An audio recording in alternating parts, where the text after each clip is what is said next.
Hey guys, welcome to today's video where I will be reacting to your setups. Now before we begin, today, the day the video is uploaded, the 15th of October, my channel turns 6 years old. And to commemorate this milestone, I wanted to do something special. Now a few weeks back I actually found out my first ever piece of merch, and so many people on Instagram asked me to bring it back. So I have revamped it to celebrate 6 years on YouTube, so here it is. It will probably be only available for a limited time, so don't miss out, and I'll leave the link below. But yeah, 6 years on YouTube, 12 years of owning Leopard Geckos. It's been quite an experience, but whether you're new here or you've been supporting me for a long time, thank you so much for allowing me to do what I love. But without further ado, let's get on to reacting to your setups. And I actually got so many submissions for this video, I could probably make a part 3, so if you'd like to see that, make sure you leave a like. But the first setup we'll look at today comes from Dan.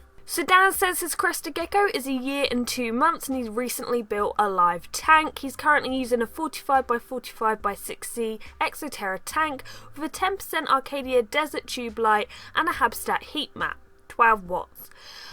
He'd like to be able to do something in the top left so she can jump around on or hide in, best way to grow moss in a tank, best plants to grow in low light or a hanging plant I could put in the back, and any improvements to the tank that you would recommend.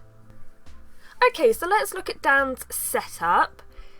So the first concern of mine is this heat mat. Now I have a 7-watt heat mat in my Leopard Geckos tank and they heat up to 30 degrees or 32 degrees. So a 12-watt to me seems like it would heat up too high, and I don't see a thermostat on it, so it could potentially burn your Crested Gecko. And what I'd recommend, number one, is take out this heat mat. If you want to heat this tank, if you saw my video on heating tanks in winter, I would definitely recommend a deep heat projector. Sure, you'll have to buy a fitting to put it in and a thermostat, but I couldn't, the product itself is really good, and I definitely recommend it for Crested Geckos. So that is number one thing. For in this corner, let's just quickly, so this corner, I would actually use a coconut. Now I see down here you have a coconut, and the reason your Crested Gecko might not be using it is because it only has one hole in it. I actually noticed this with Lyra. When I first made a coconut, I only put one hole in it. She did not use it. So I'd say put maybe 2 more holes in it, just around the sides, hang it up. And if you watch my video where I am looking at like Drogo and Lyra's tank and I'm sort of doing those up, I show you how to fasten the coconut on top of your tank. That would be a great thing to use. If you want a plant that will grow in low light or up the background, anything like that, I'd recommend a Wandering Dew, because I just feel like whatever kind of conditions you have, the Wandering Dew will still grow. It will give you a pop of colour, and yeah, it will just keep growing for you. As for this moss, I have the same issue. I've heard that moss needs a lot of airflow to grow, but I just struggle with it as well. One channel I could recommend who just knows how to do this stuff is Serpa Design. So go check out his channel. This, he hasn't asked me to do a shout out or anything. I just know he can get moss to grow far better than I could. Now our next setup is, I don't know if this is your name, this is only what I got from your email, is like Mullinix or something, or Lennox, something like that. So this is what you had to say. You said there's a golden bowl that is his pool for if he gets too hot or for him to drink from, and you clean it daily and use bottled water. You also said you use calcium sand and that the pet store recommended it. You wanted to know, first, I do put the crickets and mealworms in calcium. He does eat crickets, but I never see him eat mealworms, nor do I see him bath or drink. Is the heat pad good for the gecko and its position in the tank?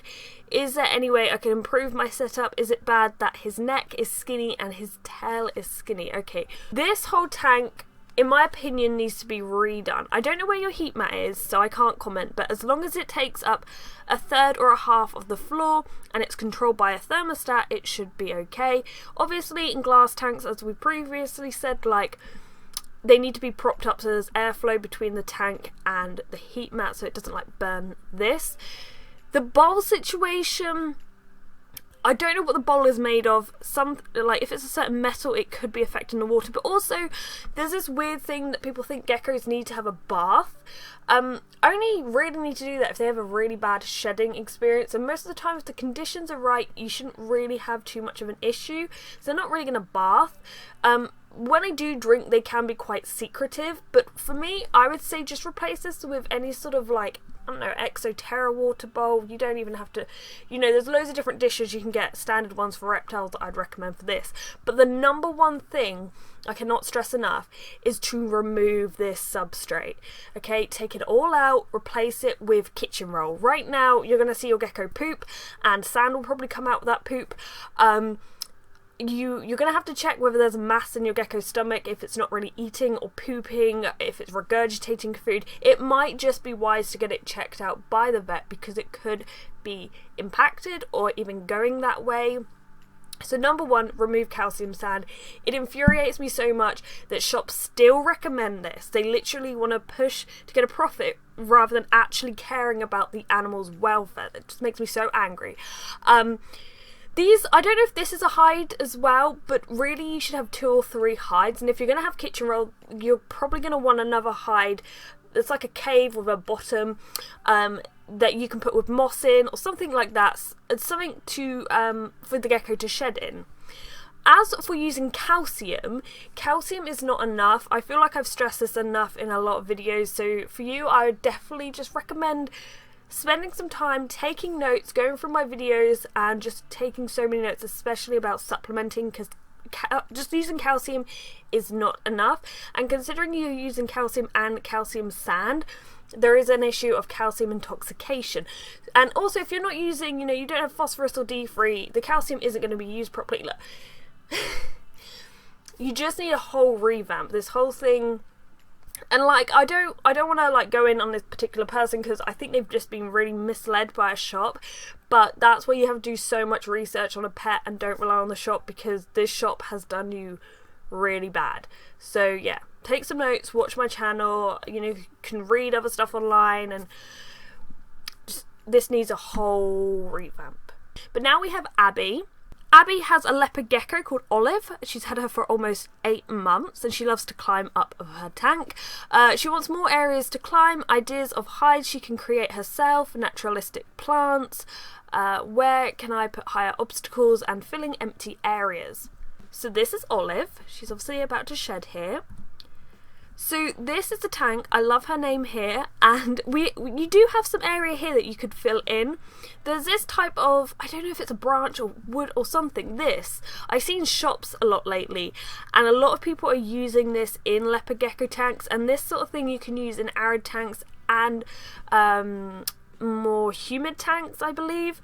But this could work in a leopard gecko tank if you wanted to, but also maybe some driftwood, something for it to climb, as long as it's not too high that it puts the gecko in danger.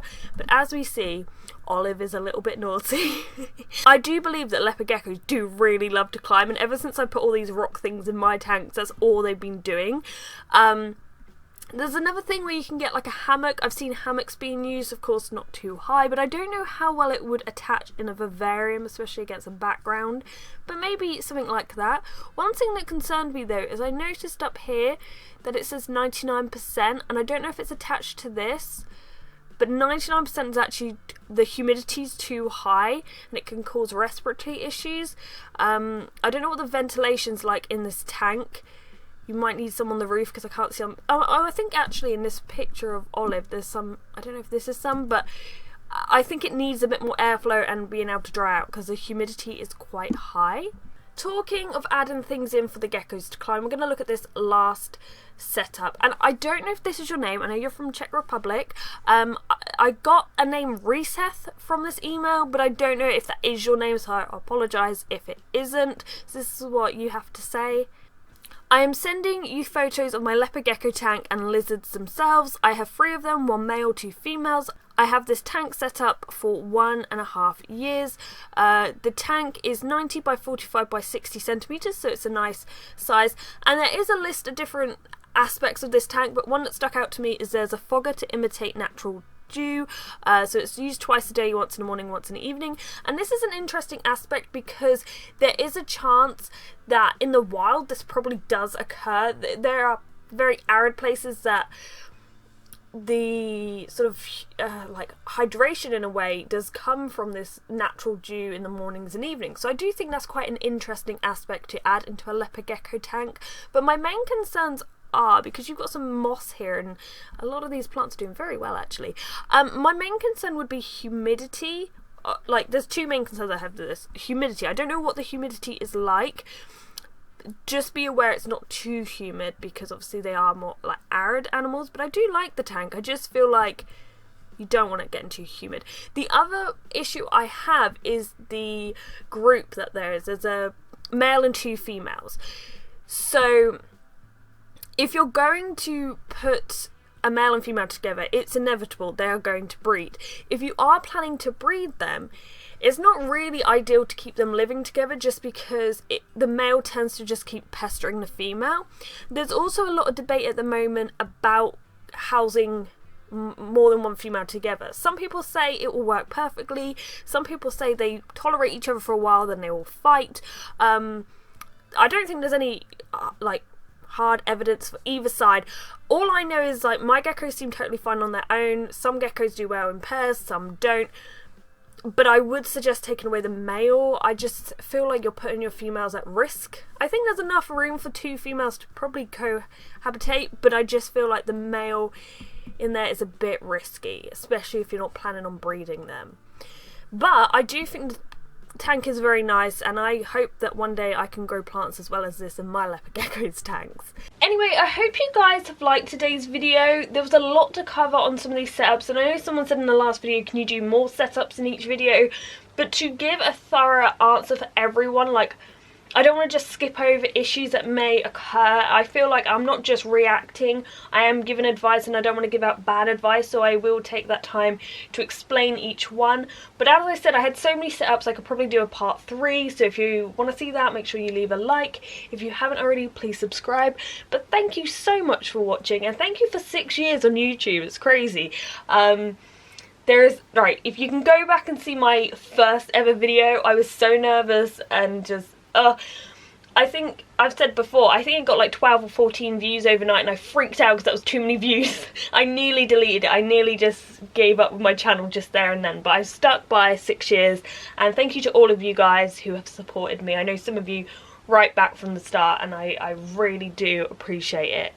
But thank you for watching, guys, and goodbye.